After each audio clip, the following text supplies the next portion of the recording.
Olá, povo abençoado, graça e paz, tudo bem? Você já sabe, eu sou o pastor Alberto, esse é o canal Falando de Graça. Seja muito bem-vindo e que Deus abençoe grandemente sua vida, sua casa, sua família, seus projetos, seus negócios. Que tudo te vá bem, que você seja bem-aventurado. Nós estamos meditando aqui no Evangelho segundo escreveu João. Estamos no capítulo 3. Hoje encerramos a leitura e a meditação no capítulo 3, lendo do versículo 31, dos versículos 31 ao 36. Está escrito assim: aquele que veio do alto é superior a todos. Nós somos da terra e falamos das coisas terrenas, mas ele veio do céu e é superior a todos. Ele dá testemunho daquilo que viu e ouviu, mas como são poucos que creem no que ele diz. Todo aquele que aceita o seu testemunho confirma que Deus é verdadeiro, pois ele foi enviado por Deus e fala as palavras de Deus, porque Deus lhe dá sem limites o Espírito. O Pai ama o Filho e pôs tudo em suas mãos. E quem crê no Filho de Deus tem a vida eterna. Quem não obedece ao Filho não tem a vida eterna, mas a ira de Deus permanece sobre ele. Primeira coisa a pontuar aqui, tem algumas coisas muito importantes aqui. Primeira, de onde Jesus veio. João, ele revela aqui de onde, a origem de Jesus. Ele veio do alto, ele veio dos céus, ele veio de Deus e por isso, João diz, ele é superior a todos. Nós somos da terra, é o que está escrito aqui no versículo 31. E falamos de coisas terrenas, mas ele veio do céu e é superior a todos. Outra coisa nós falamos daquilo que é natural para nós. Sobre a realidade, sobre aquilo que experimentamos, vemos, sentimos. Então, um homem natural, ele vai falar daquilo que é natural para ele, das suas vivências.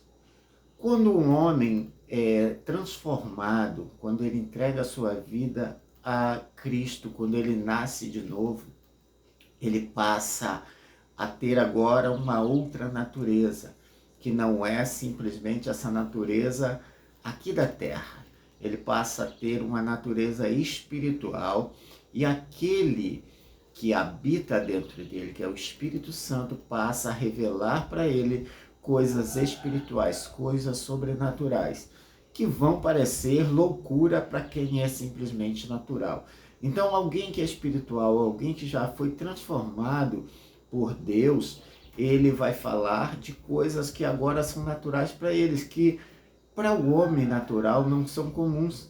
Nós falamos de milagres, nós falamos de sinais, nós falamos de prodígios, nós falamos de vida eterna, nós falamos do novo nascimento. Essas coisas, para alguém que tem a mente só da terra, elas são loucura. Eles vão dizer, esses crentes são tudo doido, esses crentes não falam coisa com coisa. Por quê? Porque isso não é natural para ele. Então João revela aqui, esse que veio do alto, que é Jesus, ele é superior a todos porque a realidade celestial, ela é superior à realidade terrena. É fato, nós precisamos ter isso na nossa mente. Ele veio do céu e é superior. E as coisas que Jesus fez e falou aqui eram coisas que eram naturais para ele, porque ele veio de uma região, de um ambiente, de uma atmosfera em que nada é impossível. Nada é impossível na atmosfera divina. Por isso, alguém que crê e não duvida é alguém que vê milagres acontecendo. Se você tem dúvida, a dúvida é coisa da terra, a coisa desse lugar. A dúvida não é coisa do céu. Do céu, o que procede do céu é a fé, é a certeza de coisas. Então, essa é a diferença entre Jesus e entre o homem natural. Então, no versículo 32, ele diz, ele dá testemunho daquilo que viu e ouviu, mas como são poucos os que creem no que ele diz. Esse versículo confirma aquilo que eu acabei de falar. As pessoas naturais, elas, ainda que vejam, ainda que ouçam, ainda que testemunhem coisas sobrenaturais, ainda assim elas não vão crer. Por quê?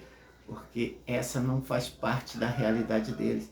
Essa é uma realidade que está fora do alcance deles. A mente deles ainda não pode alcançar, a não ser que seja tocada, transformada pelo Espírito Santo de Deus.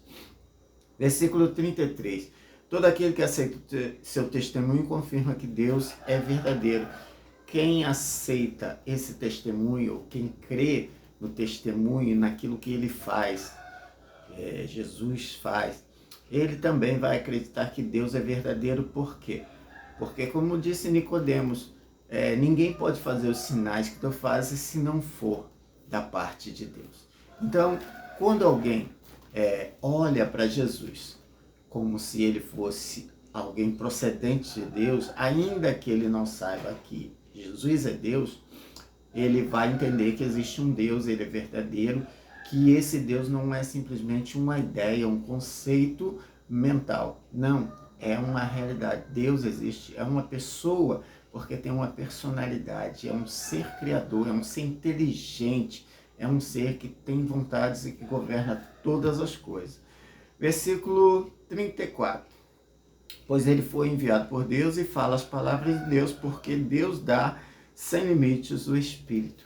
Ou seja, então Jesus veio com uma missão, foi enviado por Deus e capacitado plenamente pelo Espírito Santo de Deus.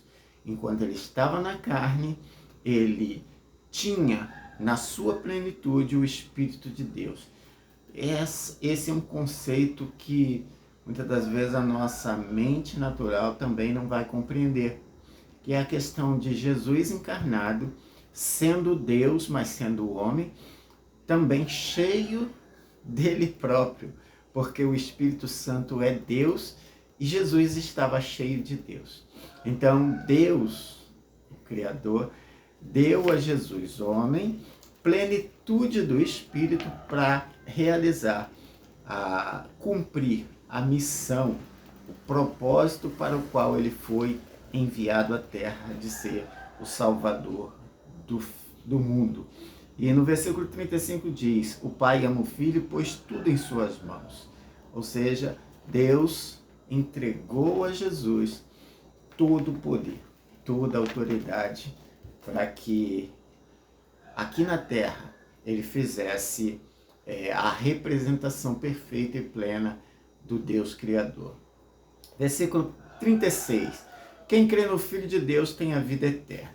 Eu quero chamar a sua atenção para um ponto aqui interessante. Olha só o que diz o início desse versículo. Quem crê no Filho de Deus tem a vida eterna. Tem mais nada. Não está dizendo para você fazer mais nada, para você fazer obra, para você fazer isso ou aquilo. Não. Está dizendo, quem crê no Filho de Deus tem a vida eterna. Então, pela graça sois salvos por meio da fé, isso não vem de vós, é dom de Deus. É o que a Bíblia nos diz. Agora vamos lá. O que eu quero chamar a atenção quem não obedece ao Filho não tem a vida eterna. Então, se no primeiro parágrafo ele diz, quem crê no Filho de Deus tem a vida eterna, agora no segundo parágrafo ele diz, quem não obedece ao Filho não tem a vida eterna. A obediência é o resultado do crer. E a desobediência é o resultado da incredulidade. Então o autor ele coloca aqui dessa forma, quem crê, obedece. É a mesma palavra que Jesus disse em certo momento aos discípulos, por que vós me chamais Senhor, Senhor, e não fazeis o que eu vos mando? Quem crê, obedece. Quem crê, segue as instruções do seu mestre, do seu Senhor. Quem crê no Filho de Deus sabe que ele, sendo Deus, tem o poder e o governo sobre todas as coisas. Então, quem não obedece ao Filho não tem a vida eterna. É também uma afirmação. Se por um lado ele diz quem crê tem a vida eterna, por outro lado ele diz quem não obedece ou, consequentemente, não creu, não tem a vida eterna. Mas a ira de Deus permanece sobre ele. Veja bem, que a ira de Deus não vai recair. Eu sempre pontuo isso aqui, que A condenação, a morte eterna, a ira de Deus, elas não vão recair sobre o homem num futuro, não. Elas já estão sobre o homem e o único escape é crer no Filho de Deus.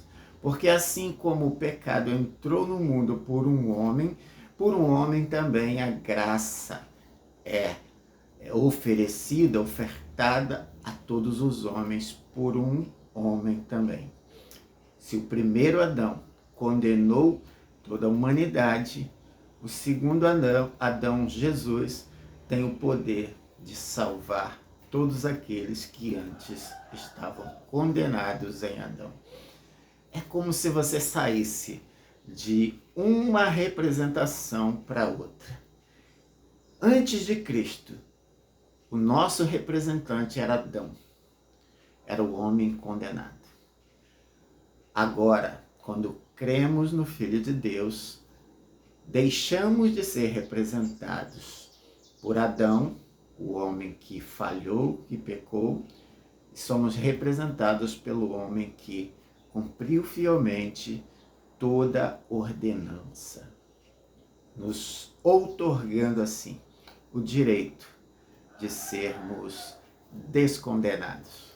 Essa palavra nem sei se existe, mas eu quero dizer ela. Ele nos dá o direito de sermos descondenados, anular a nossa condenação. Esse é o poder que há sobre o Filho de Deus. Medite nessa palavra. Jesus é real, Deus é real, a condenação é real, assim como a salvação. É um direito real que cada um dos que creem tem e recebe em Cristo Jesus. Fica na paz, se Deus permitir, amanhã nos encontramos novamente. Deus abençoe grandemente sua vida.